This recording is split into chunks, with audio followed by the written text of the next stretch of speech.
बिस्मिल्लाहिर्रहमानिर्रहीम। अस्सलाम वालेकुम नाजरीन, आप देख रहे हैं MR न्यूज़। मैं हूँ मोइनुद्दीन अलवी। मैं हूँ कंजा असलम। वज़ीर आज़म इमरान खान का कहना है कि कराची के मसाइल के हल के लिए वफाक और सिंध को मिलकर चलना होगा। कराची में सर्कुलर रेलवे मंसूबे के संगे बुनियाद के मौका पर खिताब करते हुए वज़ीर आज़म इमरान खान का कहना था कि CR मंसूबे पर वज़ीर आला सिंध और गवर्नर इमरान इस्माइल की मुआवनत के मशकूर हैं। 1970 में ये शहर क्या था, मुझ समेत सब जानते हैं। 80 की दहाई में कराची में दहशतगर्दी से सारे मुल्क को मुतासिर किया। इस शहर में इंतशार के बाद इसकी तरक्की तेज़ी से गिरना शुरू हो गई। वज़ीर आज़म का कहना था कि कराची की ट्रांसपोर्ट पर जैसी सरमायाकारी होनी चाहिए थी वो नहीं हुई। कराची में KCR से पूरा मुल्क फ़ायदा उठा सकेगा। कराची के 3 बड़े नालों पर काम शुरू करने पर खुशी हुई। चेयरमैन वापडा ने कहा कि 4 के ज़रिए अगले 2 साल में कराची को पानी मिलेगा। चेयरमैन पाकिस्तान पीपल्स पार्टी बिलावल भुट्टो जरदारी का कहना है कि हम नैब चेयरमैन की मुद्दत मुलाजमत में तोसी की सख्त मुखालफत करेंगे।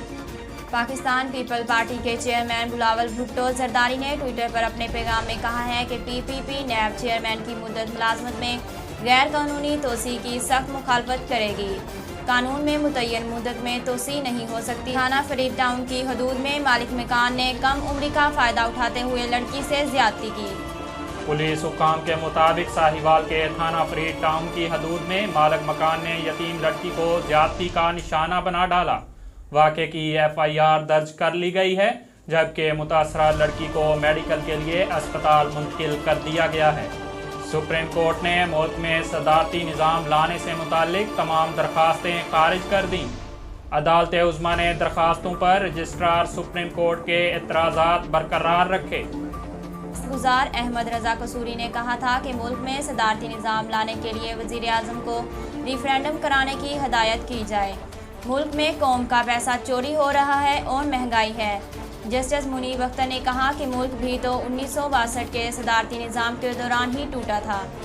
अब तक के लिए इतना ही। मज़ीद खबरों और तफसीलात के लिए देखते रहिए MR न्यूज़।